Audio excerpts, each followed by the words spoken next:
नमस्कार दोस्तों।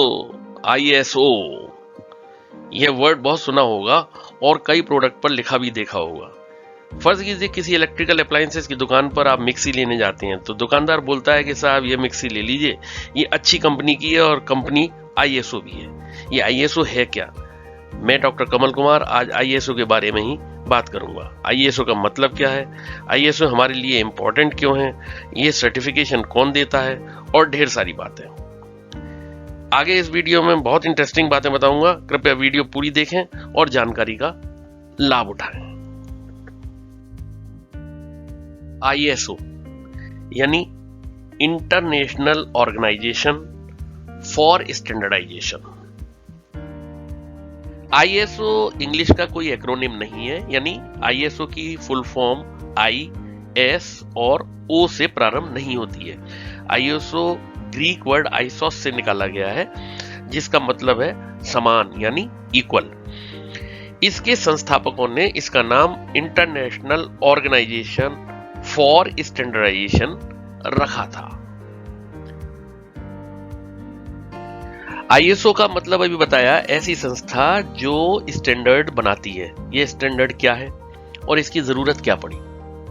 सन 1800 में नट और बोल्ट की चूड़ियों का स्टैंडर्ड बनाया गया। जरूरत क्यों पड़ी? कभी किसी के घर पर कोई नट पड़ा है, वो बाजार से बोल्ट लाया, अब वो उस बोल्ट पर वो नट नहीं चढ़ पा रहा। क्यों? क्योंकि वो दोनों अलग अलग कंपनी के बने हुए हैं और उनकी चूड़ियों के साइज में डिफरेंस है। तो ये चूड़ियों के साइज को, डिफरेंस को खत्म करने के लिए किसी भी कंपनी का नट किसी भी कंपनी के बोल्ट से जोड़ा जा सके, एक स्टैंडर्ड बनाया गया, जिसमें चूड़ी की ऊंचाई, चूड़ी की एक चूड़ी से दूसरी चूड़ी की दूरी वगैरह वगैरह बहुत सारी चीजें स्टैंडर्ड कर दी गई। अब क्या हुआ कि किसी भी नट को ले लीजिए और कोई भी बोल्ट ले लीजिए, उस बोल्ट पर नट को चढ़ाया और चढ़ गया। तो ये एक स्टैंडर्ड 1800 में बनाया गया। सन 1904 में मिस्टर क्रॉम्पटन ने वोल्टेज, करंट, फ्रीक्वेंसी तथा इनके चिन्ह पर एक स्टैंडर्ड पेश किया जो विश्व में सभी को मान्य था। 1926 international federation of the national standardising association यानी आईएसए का निर्माण हुआ, जिसके द्वारा बहुत सारे टेक्निकल स्टैंडर्ड्स और स्पेसिफिकेशंस बनाई गई। सन 1942 विश्व युद्ध के दौरान आईएसए निलंबित कर दी गई।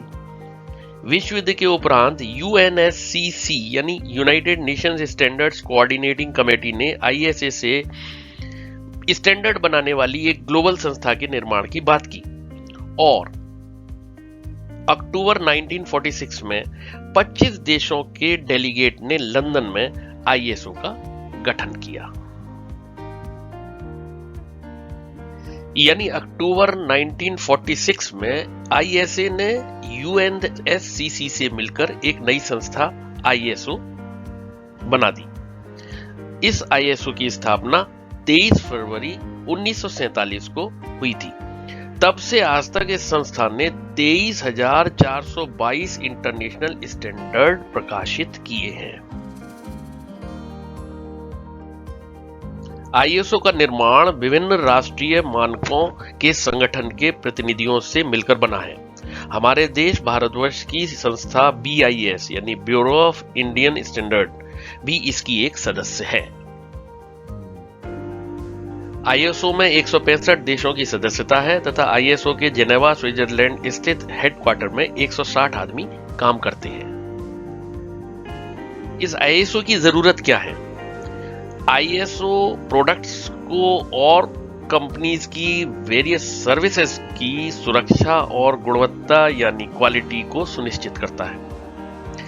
आईएसओ यह भी सुनिश्चित करता है कि उत्पादों को उनके उद्देश्य के अनुरूप बनाया गया है या नहीं।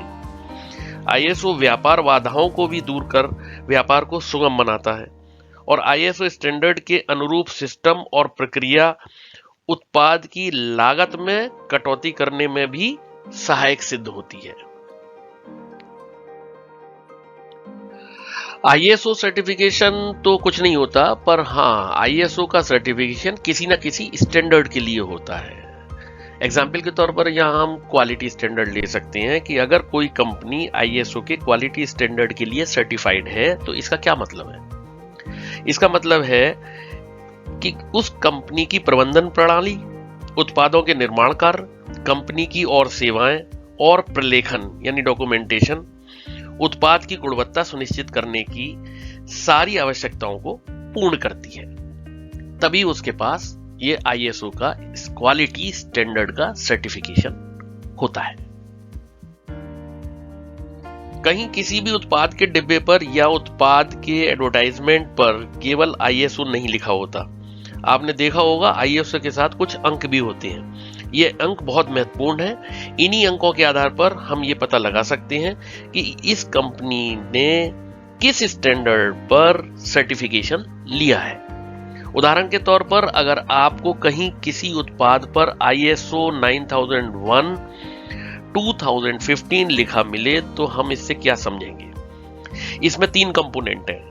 नंबर 1 आईएसओ, नंबर 2 9001 और तीसरा कंपोनेंट 2015। आईएसओ का अर्थ तो इंटरनेशनल ऑर्गेनाइजेशन फॉर स्टैंडर्डाइजेशन हो गया। 9001 स्टैंडर्ड को क्लैरिफाई करता है। आगे इसी वीडियो में मैं सारे स्टैंडर्ड्स के बारे में बताऊंगा कि किस नंबर का कौन सा स्टैंडर्ड होता है। और 2015 यह वह वर्ष है जिस वर्ष में इस स्टैंडर्ड को प्रकाशित किया गया है। अब यह जानते हैं कि आईएसओ 9000 और आईएसओ 9001 में क्या भेद है। आईएसओ 9000 एक स्टैंडर्ड है जो गुणवत्ता प्रबंधन प्रणाली को वर्णित करता है, यानी उसको डिफाइन करता है। और आईएसओ 9001 स्टैंडर्ड की जरूरतों को बताता है कि इस स्टैंडर्ड में हमको क्या क्या करना होगा। सर्टिफिकेशन क्या है? यहां यह जानना बहुत जरूरी है कि आईएसओ एक ऐसी संस्था है जो कभी कोई सर्टिफिकेट नहीं देती। यह संस्था सिर्फ स्टैंडर्ड्स बनाती है। अतः अगर कोई अपने उत्पाद पर आईएसओ सर्टिफाइड या आईएसओ रजिस्टर्ड या आईएसओ कंप्लायंट लिखवाते हैं तो यह बिल्कुल गलत है। और नहीं कोई अपने उत्पाद पर इस तरह के लोगों को लगा सकता है। इस तरह के लोगो वैलिड नहीं होते। तो फिर सवाल उठता है कि ये सर्टिफिकेट देता कौन है? ये सर्टिफाई कौन करता है कि उक्त कंपनी आईएसओ के किसी स्टैंडर्ड के अनुरूप कार्य करती है?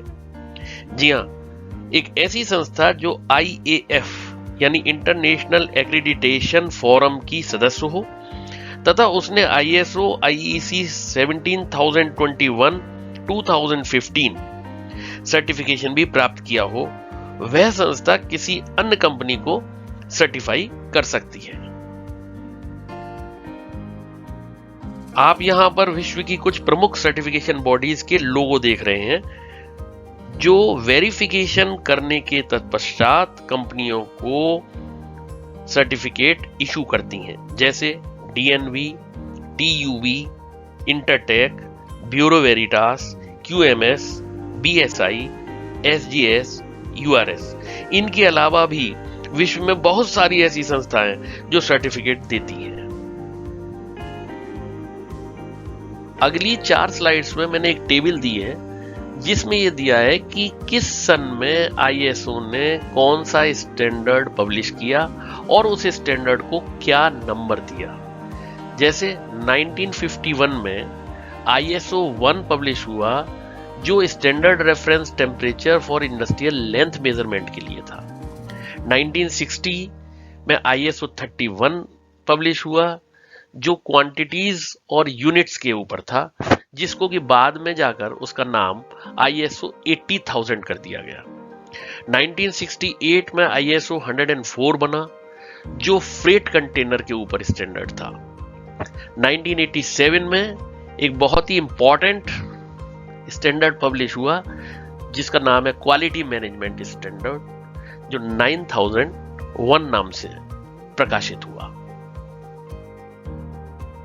एनवायरमेंटल मैनेजमेंट सिस्टम स्टैंडर्ड 1996 में आया जिसको कि आईएसओ ने नंबर दिया आईएसओ 14001। 2003 में सोशल रेस्पॉन्सिबिलिटी के ऊपर गाइडलाइंस आई, जिसको कि नंबर दिया गया ISO 26001। ISO 27001 information security management system के ऊपर एक स्टैंडर्ड था जो 2005 में आया।